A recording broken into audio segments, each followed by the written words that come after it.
Thank you for tuning in to 22 Sides. This is Robin Mack, and I'm here with Alexis Melvin and Jennifer Marie. Thank you for coming in. We're here today to just dance around in the conversation. We're happy that you can make it.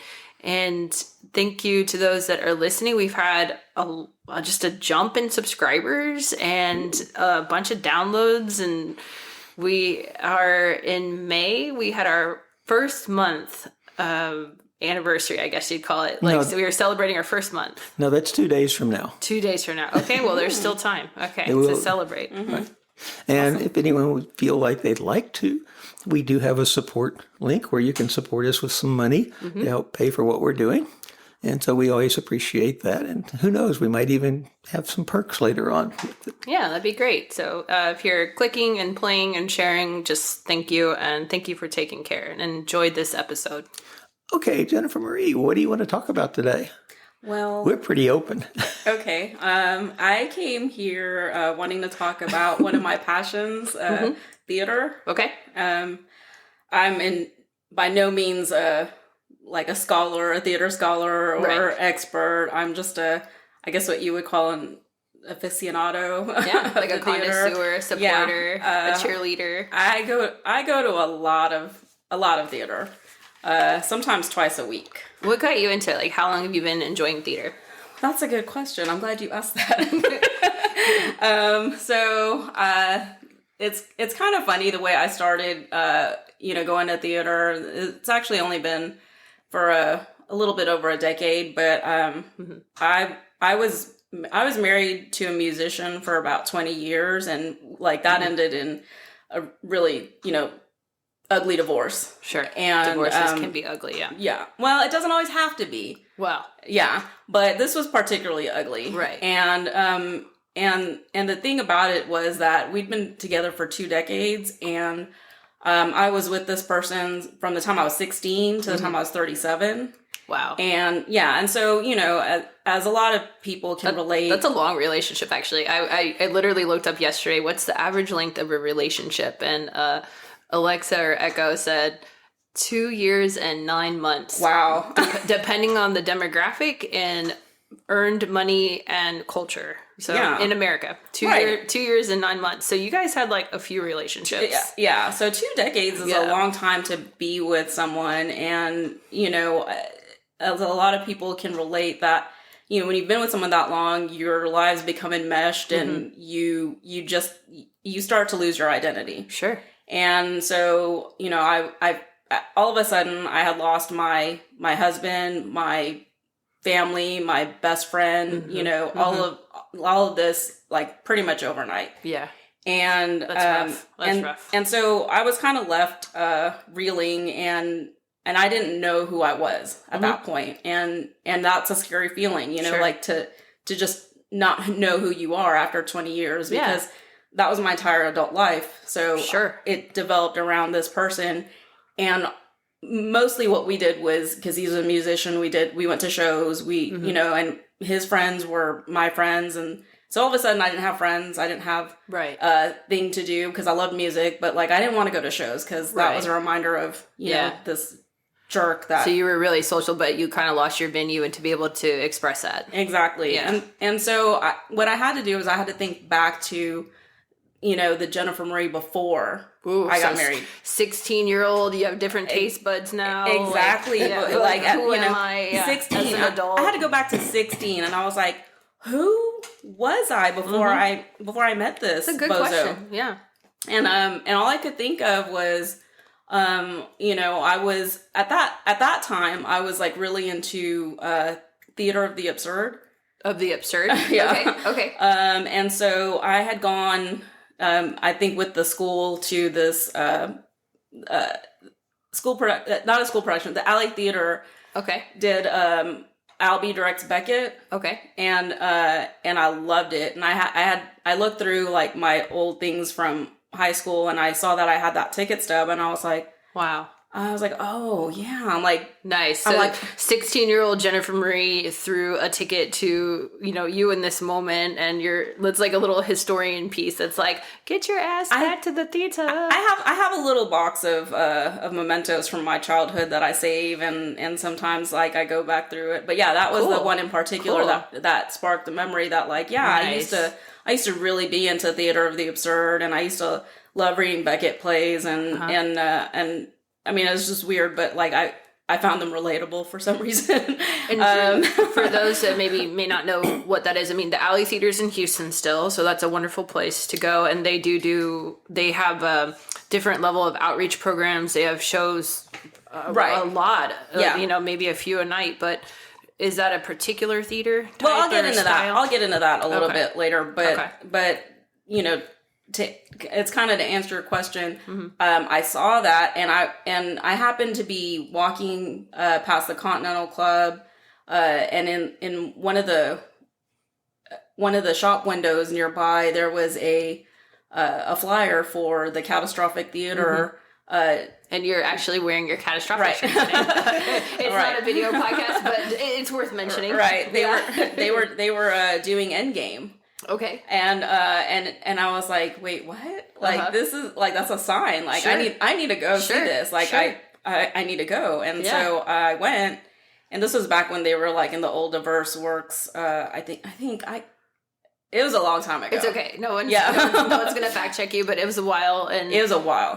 Catastrophic has had its own transformations over the years, and they have a mission that says something like, we will destroy you. Yeah.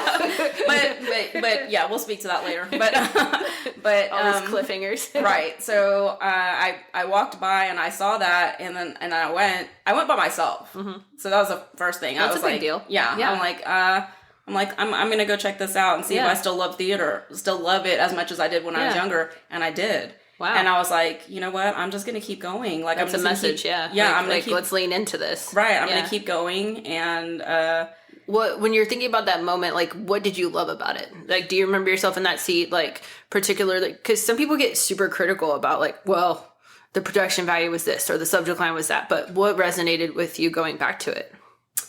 Yeah, I'm always in awe of what people can do live. I'm a very I'm a pretty shy person. Like, if I'm thrown in front of an audience, I will freeze. I tend to freeze up, Yes. We actually know you beyond this podcast, and we are really surprised that you said yes to a microphone, because we've seen you say no to other microphones. Well, one of us was really surprised. Jennifer Marie is not the person to be a stage hog or whatever, which, I mean, someone listening right now would probably hear that you're real confident, and I think that's important to say, because there's a place for everyone, right?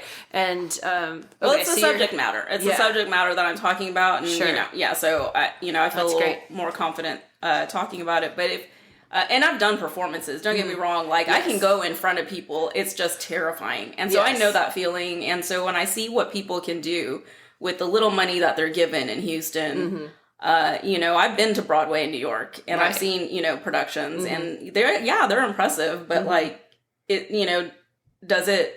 is it as satisfying as all of the theater that Houston has?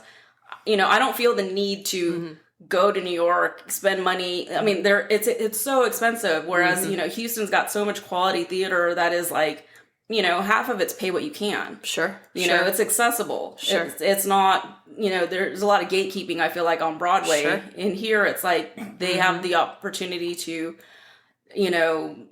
to spread whatever message they feel like. So I'm always in awe of like, oh my God, like, how can people remember so many lines, and how do they not mess up? How do they not flub? How do the energy of the people in the theater itself is like, like you could watch TV, and that's great. That's a really passive way to consume media, but and that's what most people do, know, because it's easy. It's accessible. It's easy. You turn on TV, you're right there in your own home. But there's something about going to the theater and living that experience with your fellow human beings that is, especially when, at that time I was lonely, I was lonely because I had, I was going in the middle of a divorce. And so seeing that there were all these other people that were able to, to enjoy this and seeing the life that was unfolding on stage and just, everything about theater. Thank you for elaborating with that, because one of the side effects to isolation, depression, loneliness that they were talking about during the pandemic was, some of those quick remedies that we did have before the pandemic, like theater, like concerts.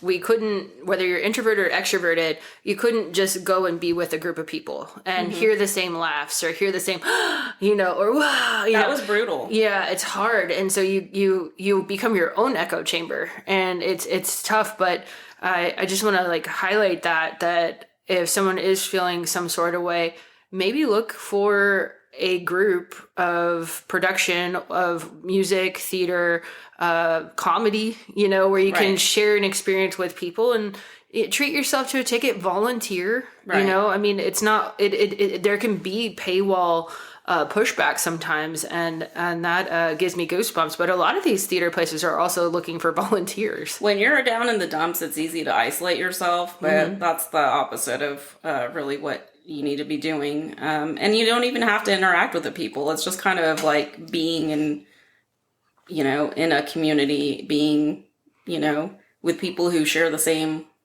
interest. So you were there and you were, you ignited for your passion of what people can do live, how people respond to it on stage, and you found new access.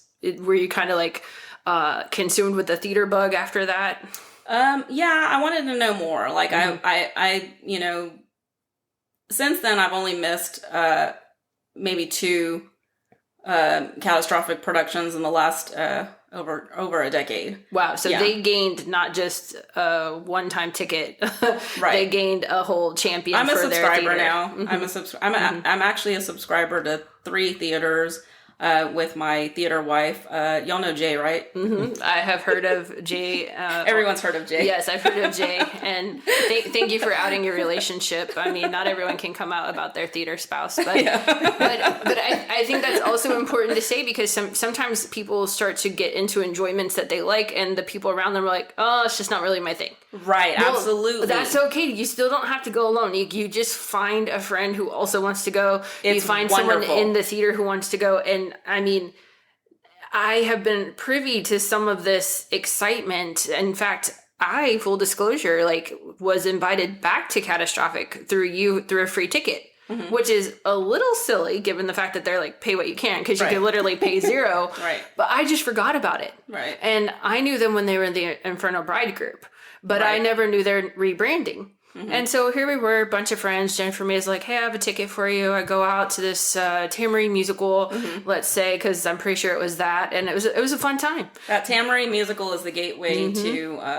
yes. to the Catastrophic, exactly. Yeah. Alexis has been to it too after the pandemic. Yeah. As I said, a gateway drug. I see that. Yeah, and to your point, I took my grandmother when she was in town, and she's in Yuma, and she was just floored. She was like, the talent here is really exceptional. They're it really is. It was a musical, so they write their own script. They're singing, they're dancing. It's off the wall. It's relevant, and so they're literally putting things in the script that we had just lived through this last year, but in a hey, let's get through it chuckling sort of way. And that was so healing. And she was like, wow, I don't see this in you. I don't have access to this, And so she still remembers that.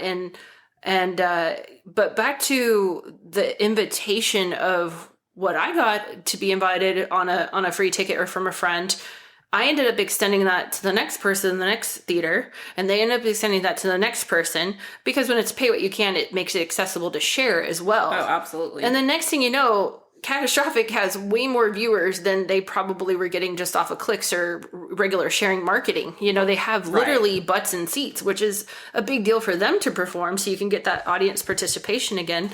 And it's just been a beautiful thing to see. Yeah, theaters absolutely rely on word of mouth, because it's not enough to just advertise. There's, it's One thing about Houston, yes, it's international. It's a beautiful city, like in terms of the diversity and all that. But it's so hard to get people off their butts out into the out into the theaters, out into any kind of shows. It doesn't matter if they'll enjoy it. It's just so hard because of the traffic, because of heat, because of So if you can grab a buddy and go to the theater, that just helps so much because,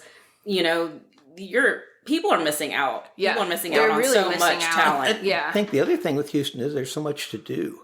There is always so much to do. Yeah. Yeah. And at some point you get overloaded with how much there is to do and you don't do anything. No, exactly. Yeah. And it can get expensive. I mean, I do go to the theater, like I said, twice a week, and I have 3 subscriptions, but a lot of the other theater companies, they offer pay what you can nights, so it is accessible. You can go to almost. I've got a list of like 9 theaters. Most of them have discount tickets of some type. Let's hear those just in case people are interested. Yeah, like Catastrophic obviously has just a pay what you can model. So their suggestion all the time. Every show. So their suggestion's about $35, I think, for the ticket, but if you can only pay $10, that's cool. They just want you to go and see their performance, And Catastrophic presents at Match. Yes, they're at the Match. So there is the parking involved with that too, but it is also along the light rail. So if that helps. Yeah. Stages. I just learned about this through another friend, but they have a $15 standby. Oh, nice. Yeah, so if you go the day of and they have seats left, sure, you can get them for $15. Hey. Wow. Yeah, because I mean, it was gonna just be empty anyway. So I'm glad these theaters are finding ways to bring people in and to stay open because I want them to stay open just like you.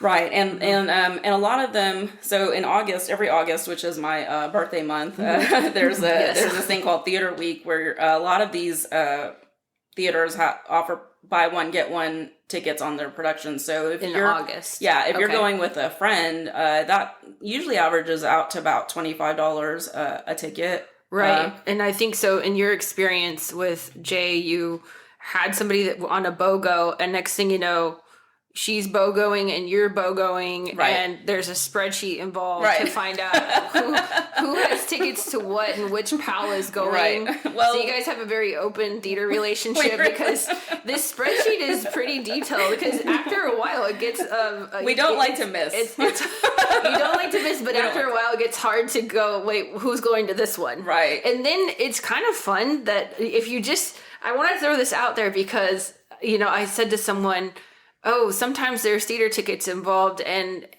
they said to me, oh, I'm the day of person.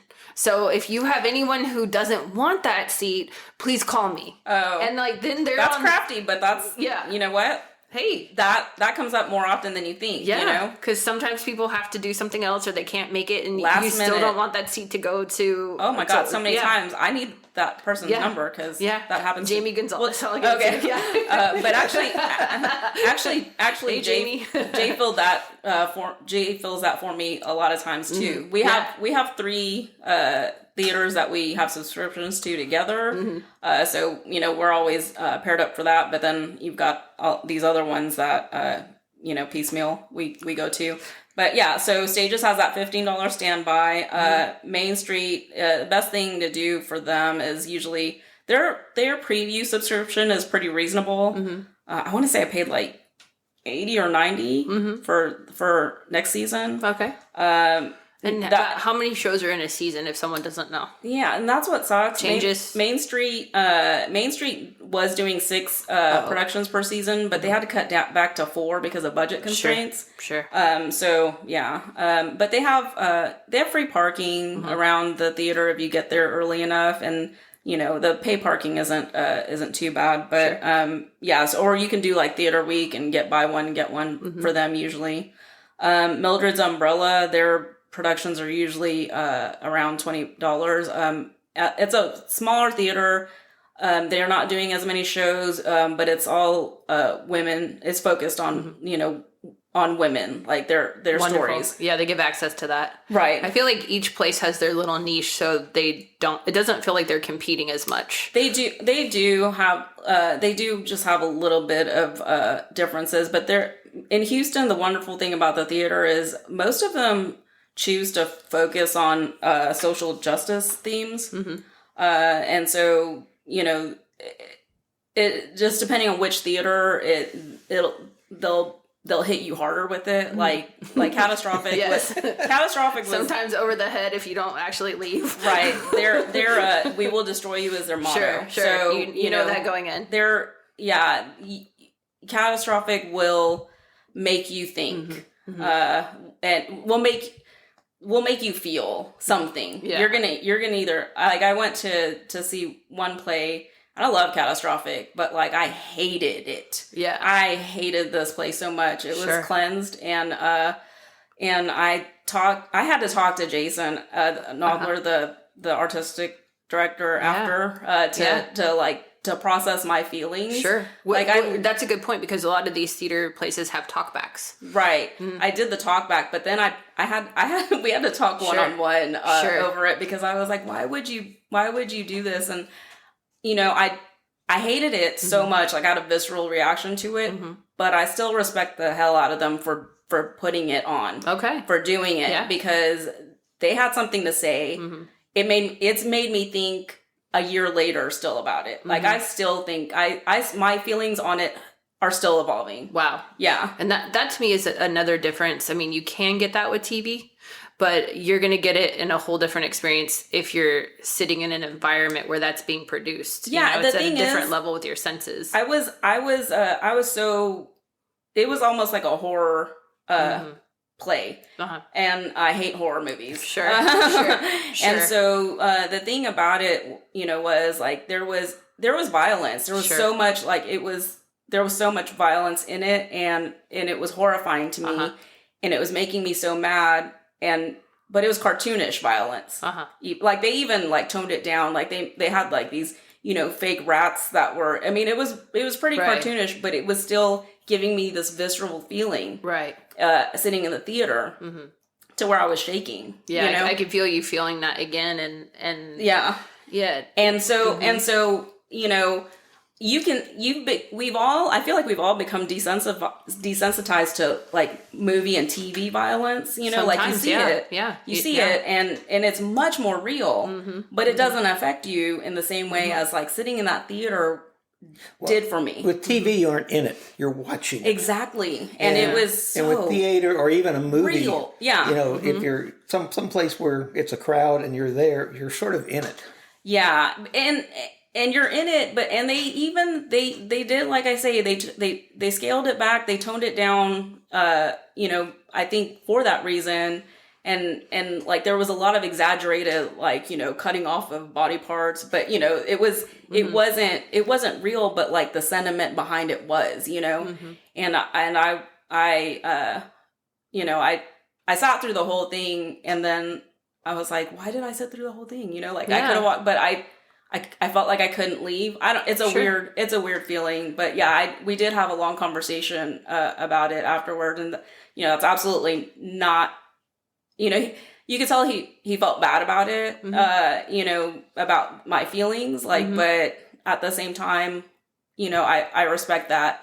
I respect that they had to tell that story. Right, and it's dancing, or you're literally talking about some of the things that people might want to know as they grow into theater, because like Alexa said, it is different than television. Right. When you go there and it's not always the most accessible to all minds, all moods, all traumas, all body abilities, because if you're in a theater space, you may feel like you literally can't get up because say you're mid row. Right. And you might just have to go to the bathroom, right. And so some people feel like they have to stay or they can't leave. And some productions actually ask you to stay the whole time and to not disrupt the cast. Right. Right. And so there's a little bit of rules that kind of go around that and public agreement that kind of go around that.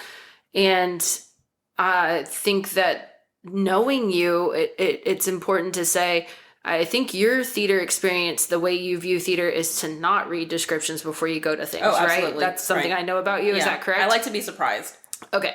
And with surprise can come that. All forms, right? There's good surprises and there's bad surprises. Yeah, and these theaters are doing amazing work that you may not find on television. And so they're going to cover very pleasant experiences that are really imaginative and fantasy, and then they're going to cover some really rough experiences that you don't have someone necessarily able to push a pause button on in the moment. So once you are in the moment and you see something you can't unsee, you can't unhear, there may need to be a little after processing. And I respect Jason for being able to do that with you, and the Catastrophic team for being able to do that with their people.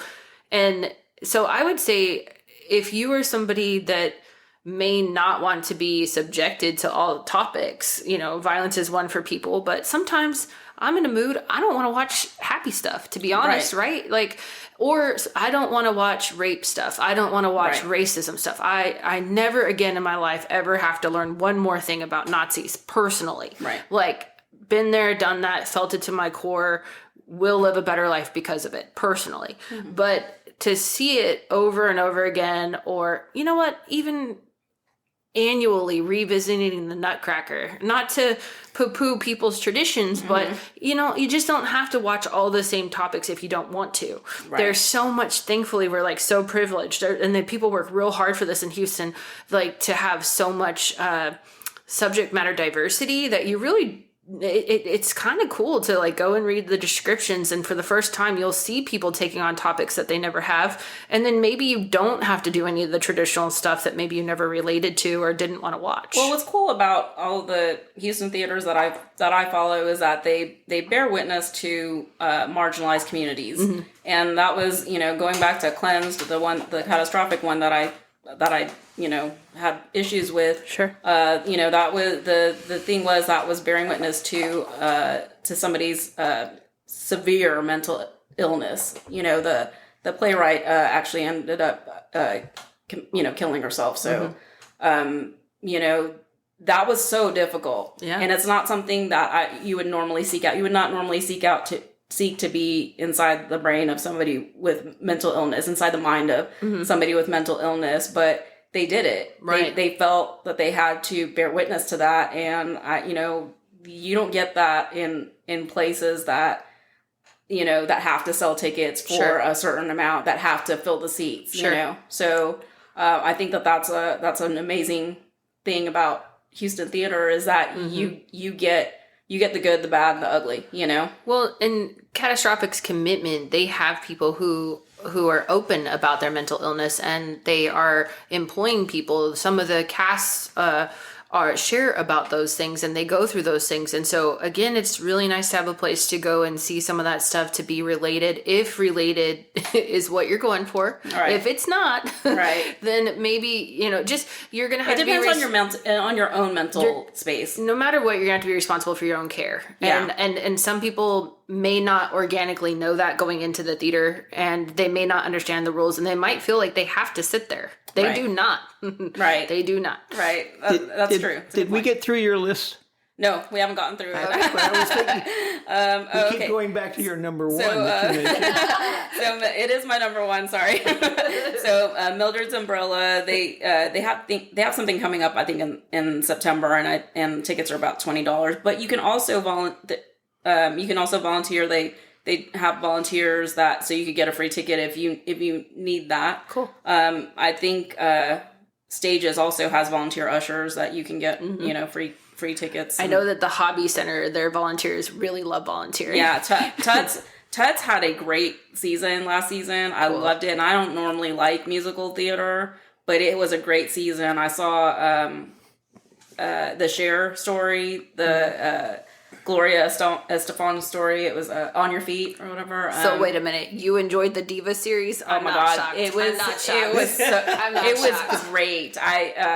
You came camera ready. You have sparkle shoes. It's fine. You understood the assignment. And I think, what else was it? Oh, Mean Girls. Mean Girls. Okay. Yeah. So so it's best to get their tickets during theater week. Tuts. Or Tuts. Yeah. Or the email. Like, sign up for their email blasts. because they usually have discounts, like significant discounts. And what's Theater Week? Theater Week, the one in August where you can get like, buy one, get one free on a lot of these productions. So Tuts is a big one on that one.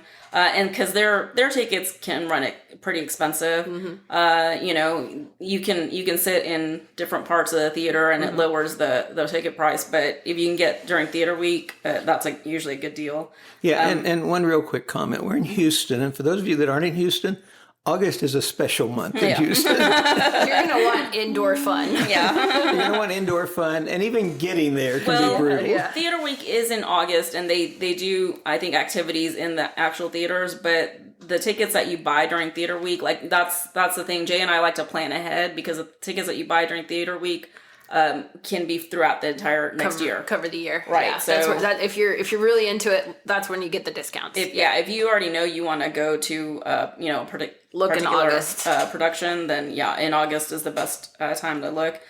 Classical Theater Company, I believe they have a pay what you can model as well. I might be mistaken on that. They don't have a current production, so I couldn't look it up, and I don't recall. But they also have tickets available on, if you're a subscriber to like Seat Junkie, they're usually on that.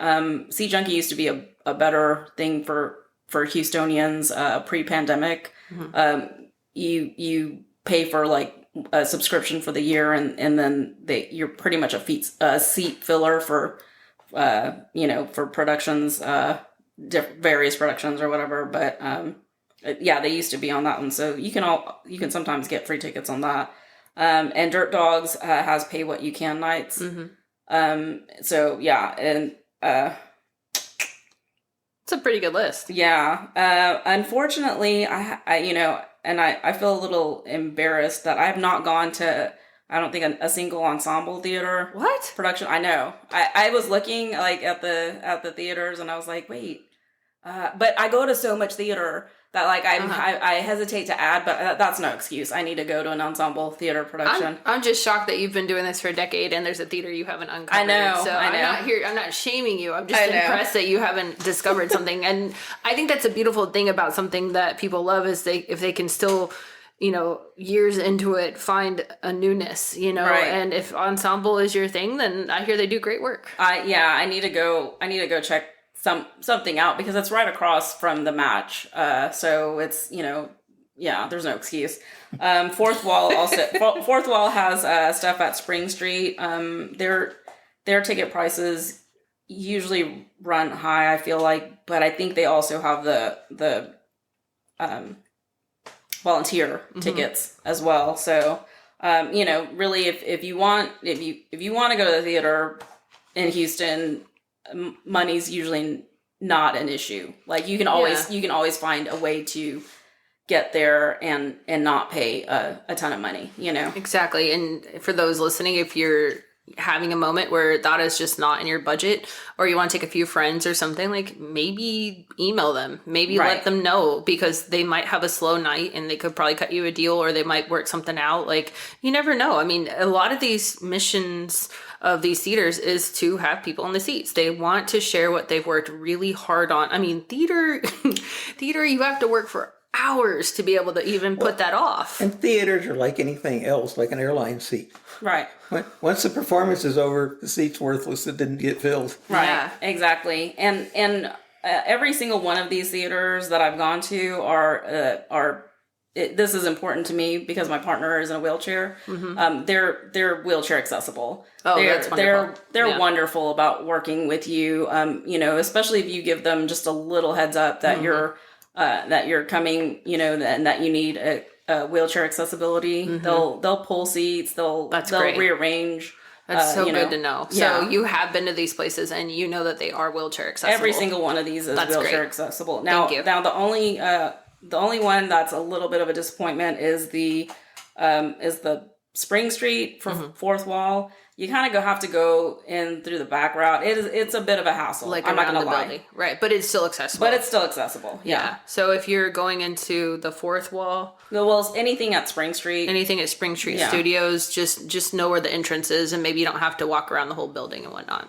No, you literally do. You have to walk. Like it's either on one side or on the other side. Okay.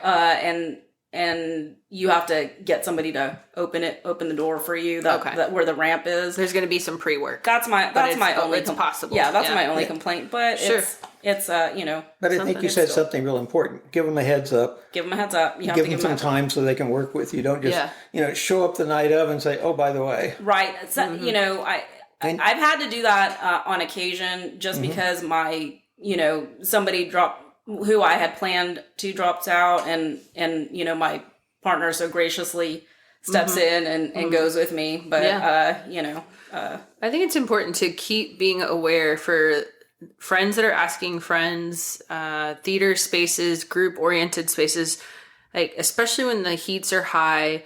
How are you helping your person have sitting points, getting to the theater, getting to your event? How are you helping people actually get there faster or easier on all levels of mobility? Because even people who are mobile, who can do a lot of things for themselves, may be a little bit more depleted in these summer times, and there needs to be chairs. There needs to be a stopping point, if you struggle, and it'll just have everyone have a better experience. Yeah, and the wonderful thing about all of these is that they're air conditioned. That's a big deal. That's a big deal. That's a big deal. Air conditioned. That's a big deal. You literally can go to Houston Live Theater and see quality theater for about the same price as a movie ticket. Wow. Yeah. I mean, that's a good point, right? Movie tickets have gone up and up.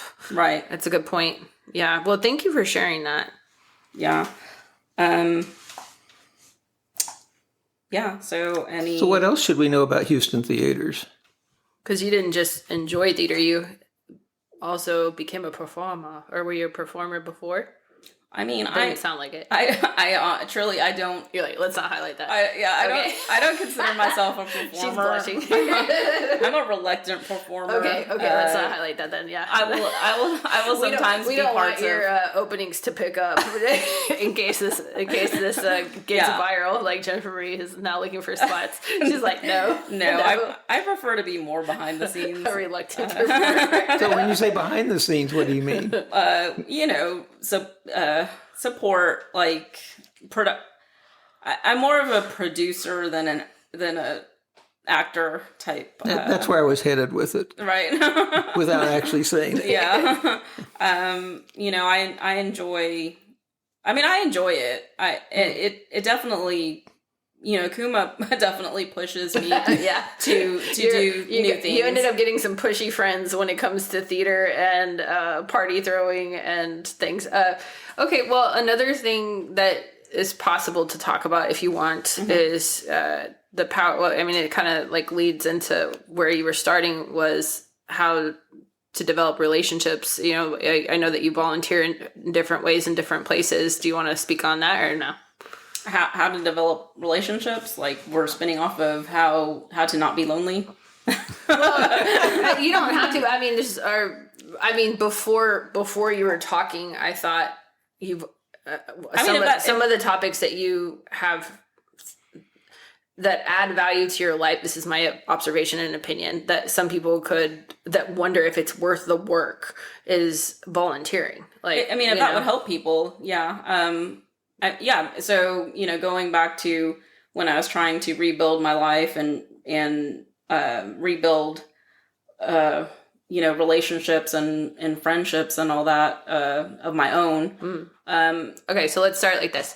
So, well, okay. So, when I was, trying to figure out, where to go, at that time, Facebook was a place for friends. Sure. It wasn't the election interference model that it carries today. But you mean it had a few facts, actual facts and friendliness that were friendly. Well, my point is that the algorithm at that time would actually show people and not not bots. For sure. And so, I was scrolling through looking at posts from, because, you're lonely and you're trying to see what's out, like to see what other people are doing. And I came across one of my friends, a mutual friend, who kept like commenting the funniest stuff on other friends' posts. And so, I was like, and this might not work for everyone, but I went to look at that person's profile because I was like, man, I this person's hilarious. Like, I feel like we'd be friends in real life. Mm-hmm. And I did, and it was Stephanie St. Sanchez, and her profile picture, is, her holding Teddy Ruxpin and holding a butcher knife. Mm-hmm. Like, she's holding a Teddy Ruxpin in one arm and a butcher knife in the other. And she was just so funny. And I took a gamble, and I messaged her directly, and I said, hey, listen, I don't know you, but I feel like if I did, we'd be really good friends. So, whatever. And so she ended up inviting me to be on one of her productions, because she's a multimedia artist. So she invited me to be, to partake in it, whatever. And that's when I met like all the other friends that I have now. Like, so that's where you went wrong. That's where I went wrong. Or right, maybe. So there you were, your love for theater, it sort of lit up, and then you met one friend who happened to actually be around theater, and then that connected you to a lot of different types of stages, a lot of different formats of art. To just make it clear, who we do know. Yes. Right. Yeah. So we'll probably have them on, because they're gaggle. You absolutely should have them on. They're all interesting. Yeah. Like, these, all of the friends that I made, I mean, at one point or another, they've all had their own film festival. Mm-hmm. A lot of them are, well-established artists that, they get grants for things, and I'm invited to do a lot of stuff with them. So, I mean, that's been very fulfilling in my life, to not just have, friends that you go out and drink with and, watch TV with, but to have people who are creative and invite you to create with them. I think the cool thing about artists is they always need attendance. They always need a little support with their events, or you could always share their stuff, and it just means the world to them. And it's creative. It's not something you're regularly going to find. The other thing is, speaking of personal knowledge, you're very organized. Yeah, I do bring that to the table. Yes. A lot of them are not, and they really appreciate it, especially if it has a little bit of humor and understanding with it. They do need that. You bring a lot to the table. Was it through creating these friend bridges that you started volunteering in more places, or were you always volunteering before then? Well, I was raised with a volunteer spirit from my mom. She she took me when I was just in elementary school. She started me going to the library, and we volunteered at the downtown library. That's a good idea. Putting stuff up on shelves and all that. She was a stay-at-home mom, and I think she just didn't want to like stay at home all the time, Yeah, we get stir crazy. But yeah, so we would go do stuff like that. Just various volunteer opportunities. I've worked with teaching people how to read. I did that in high school, and I tried doing that as an adult, but then pandemic stuff or whatever. And I'm on, so I do a lot of volunteer work, and it's just because of that spirit that I was raised. But I also want to point out that I also did another thing on Facebook around that time when I was trying to push myself to foster, stronger relationships, or to develop new ones. I did a 52 friend dates year. Really? What's this? So every week I would have a date with a friend. Okay. And I'd post it on, post a picture or a description or whatever on Facebook. So, that forced me to scrounge up 52 friends. Okay, so look, maybe you had Stephanie, that was one. Like, well, you feel like how did you get 52 takers? You feel like you're lonely, right? And a lot of people, I guess maybe they don't want to do anything about it. They want to, I don't know, or maybe they just don't know what to do. Yeah. Let's just say they don't know what to do. Maybe they want someone new to do it with. Right. Like, so I felt like, my friendships had gone with my ex-husband or whatever. Yeah. And so, I was like, well, let me try to go rekindle past relationships with people. So you went back to some of them. Or maintain some of the ones that I could, So I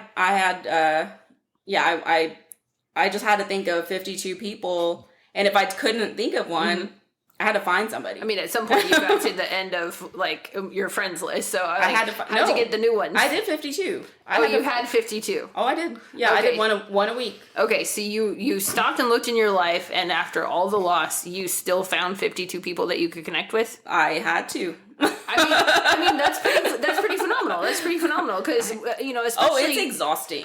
Trust me, it's like herding cats. Because like not only do you have to find these people, but you have to convince them to go out as well. Sure. Because a lot of people, they just want to stay connected on social media. Sure. So you have to find somebody who's willing to do that. To go actually do something, and then you have to find stuff. You can't just go out to dinner every week because that just leaves you with weight gain. You know what I'm saying? Like you have to find different activities to do with people. We've all been there. This is laughter. Laughter of relatedness. Laughter of relatedness. Some of it, yes. Some of it's cool, but some of it, you just have to find other things to do. Sure. And so that actually was a pretty fulfilling year, push. But that was something that I pushed myself to do. So go ahead. How many of those 52 people are you still seeing? That's what I want to know. That's what I want to know. Like seeing regularly? Well, as you consider friends, like still, did you have keep some up interaction with? I consider myself lucky that I probably have at least half of those still. That's some good odds. I wouldn't have guessed that. I wouldn't have guessed that. I mean, you're a great person that keeps up with people, and you do bring a lot to the table. But if you're just talking numbers of people who maybe didn't even want to go out, that's a pretty good return. Right. Mm-hmm. I try to maintain relationships. Just you never know. I mean, yeah, they do say that statistically, if you were going to have an interaction with another person, most often that interaction that you have with them, however it goes, you're thinking it went way worse than the person you had the interaction with. And so people start to not take that risk, and they start to be their own critic before it even happens. And so less and less invites happen, less and less bridges get built. And the person's just over there like waiting to be asked, or thought it was fine, or whatever, so the action is important, and the follow-up is crucial, because they might have had a really good time and you just don't even know. My partner Michael has this wonderful way of leaving people that I appreciate. He likes, every so often he likes to say, "Glad you got to see me." And I love it. That's such a diva line. Yeah, let's see. I love it. Yes, I've heard that. I love it. From Michael.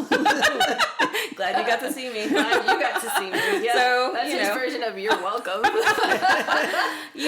Sometimes you just have to look at the people around you, at their most confident moments, and just mirror that. Mm-hmm. Fake it till you make it. Sure. That's what I mean. You look at the best in all of your friends or anyone, like anyone that is in proximity to you. Look at the best of them, and then just try to mirror that. That's where you want to be.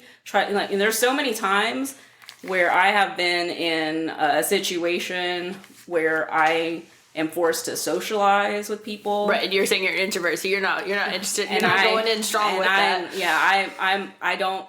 And I'm like, ugh. And so, I'm like, how would Robin be in this situation? How would Robin be? And it brings me out of my shell, That's great. I fake it. I'm like, I'm Robin now. Yeah. No, it's great. It's great. It's like you're taking the theater persona of the whoever has the strength that you need, right? And sometimes it might be Michael going, "You are welcome to see me." You know, glad you got to see me. Glad you got to see me.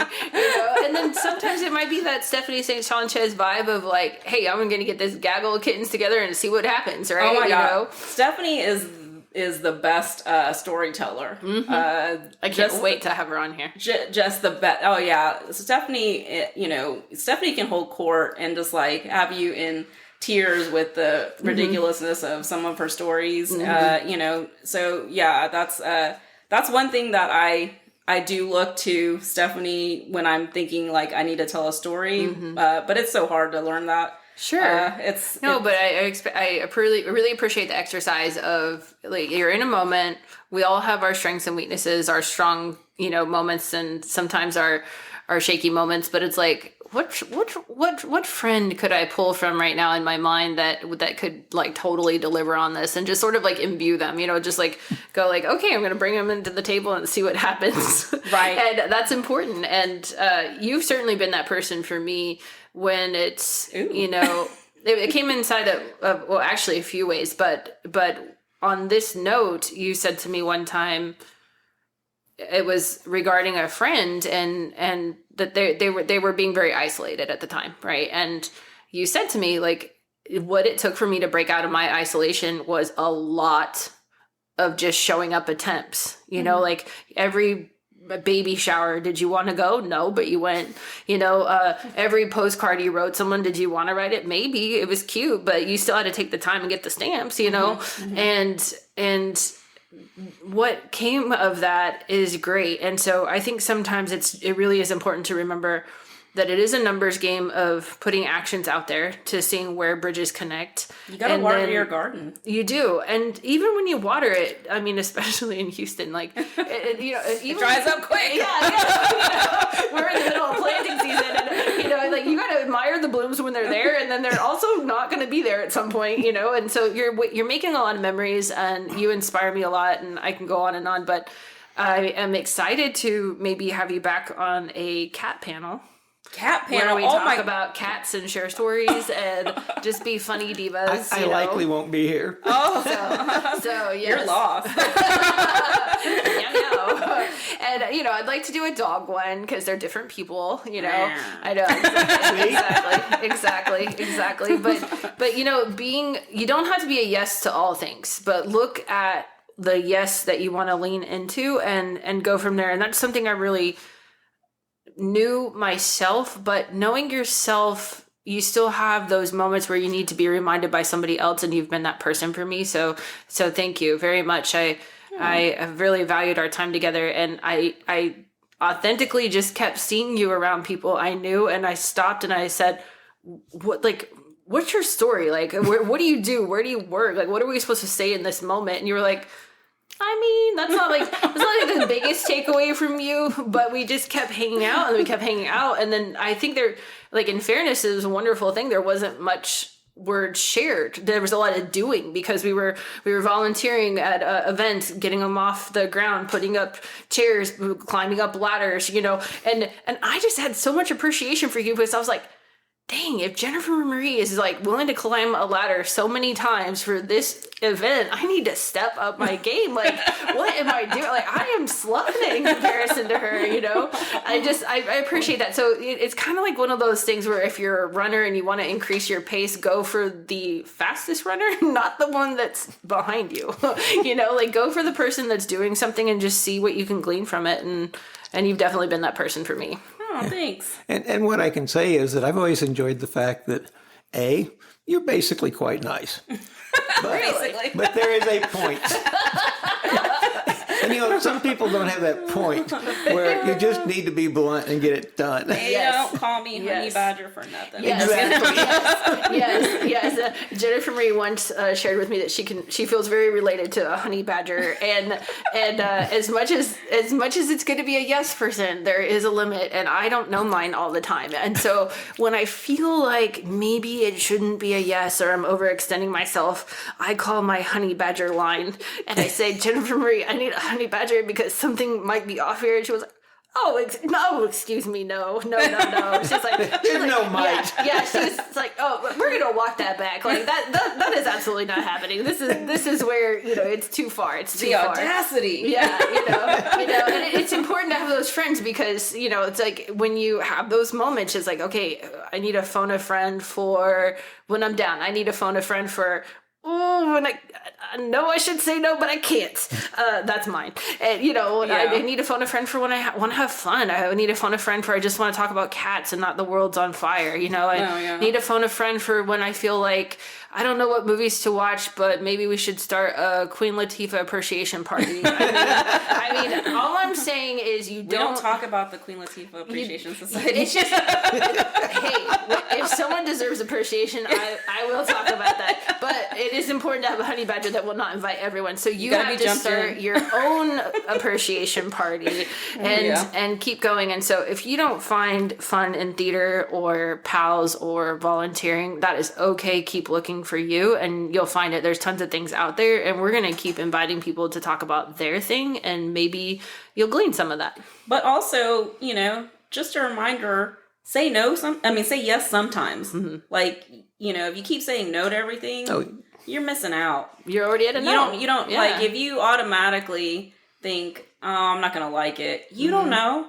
Yeah. You don't know. And what's the best that can happen? You know what I'm saying? Like you're going to you're going to hang out with friends. Right. The other thing with events, theater, shows, you might think you aren't going to like it and be surprised. Exactly. And if it's somebody that's either interesting or you like, either one's okay. Yes. Then a yes is a pretty good idea sometimes. Yes. And I want to thank everyone for taking their time to appreciate the Theater Society in Houston because they do work very hard. It is wonderful to see our theater actors, actresses continue to get new roles, continue to grow their career, continue to be in multiple plays, and they work with each other sometimes. So I'll go to a different stage and see similar faces, and a lot of them are super nice. Like they'll talk to you afterwards. They're glad that you came. Mm-hmm. So it really is its own type of community if you're interested. And if you have a kid that is interested, maybe go to some of the talkbacks and just ask, what did it take to be on set design? Or what did it take to write this play? Or what did it take to bring it to town? Because they're willing to talk to people. Oh, absolutely. And sometimes you can find out a lot of good behind the scenes knowledge. And also the diversity that is shown in all of the productions that I go to. It's wonderful. You can see yourself in something in Houston, in one of the theater productions in Houston. Like you're gonna find something that reflects you. Mm-hmm. And I gotta say, Stages is really up their game recently. We saw what is it called, Mrs. Holmes and Watson, mm-hmm. and the lead Watson. Wait, Sherlock. No, the lead Holmes. Mm-hmm. Mrs. Holmes was played by a trans woman, mm-hmm. and they did such an amazing job. Mm-hmm. It was. I was so delighted to see that because I don't think I've ever seen a trans individual as a lead in a Houston production. And I've been going for like a decade now. I've seen Catastrophic has had trans actors, mm-hmm. in their productions, but to see that, I was like, that is, and it had nothing to do with the story. Well, so it was just story. It was just that this was a good, wonderful actor. A wonderful, actor, and it was one of the things that I liked about their story, because I did see them get interviewed on, I don't know, our version of Good Morning America or like our Good Morning Houston or something like this. I don't know the actual news outlet it was, but it was an interview highlighting the show. Mm-hmm. And they said that the lead actually started out being a part of the background productions, like I think set design and things like this. And so to go from that to actually being a lead is a really big deal. But the show was really smooth and funny, and I could see it being a series actually. Yes. And Stages went out of their way and contacted the Transgender Foundation of America and gave tickets to people to be able to go and take part and really welcomed them. And that was a beautiful thing that theaters maybe don't have it in their budget to do, but do it anyway. Like, it was beautiful. And I really appreciate theaters reaching out to orgs that they want to bring into their spaces. Like, that's a bridge that they're building, and you give access to, again, theater that people probably had barriers to get to, all the barriers, right? I mean, just imagine being a trans youth, seeing that, for the first time. It just gave me chills. I was like, you don't get to see that in a lot of things, and I really commend Stages for that. And they put on so many, like, their diversity is just it's really unmatched. They put on so many wonderful shows, and it's a magical place. Yeah. I think one of the things with the one we're talking about is the person was playing the part, not playing a transgender person. Exactly. That's the thing I loved the most about it, because like they didn't have to fit a certain, like, they were just able to be a good. They were an actor. Yeah, and this is a dynamic character too. I mean, I truly do hope that they make a series out of it. So check out Stages, and if you don't see yourself in that, still enjoy it if you want to. They have lots of different topics, and then if you want to see, your version of yourself or your version of the thing that you want to enjoy on a stage, keep going down the list, because there's a lot to be had in Houston particularly, and then check out your local offerings if you're not in Houston. It might be a very similar deal, and we're happy to see theaters keep going because it's a different venue from TV. Yeah, it's definitely, yeah. I mean, yeah. Yeah. Well, thank you for coming in, Jennifer Marie. We really appreciate having you here, and we look forward to having you back. My pleasure. This was really an enjoyable experience. Wonderful. I mean, we didn't make it horrible. No. We'll try harder. Not this time. Someone who doesn't run to a mic might come back. That's a good sign. I'm looking forward to the cat panel. Yes. Miss Kiki Susan, rest in peace, still has a lot to say. Well, that might have to go to our ghost panel. I'll bring the Ouija board. Okay. Okay. All right. So I don't have to unpack mine? It's on the third floor, in case you wonder. Yeah. Well, I think we're good. Yeah, thank you. Okay, thank you. Now, you want to do an extra while we're here? Okay, let's see.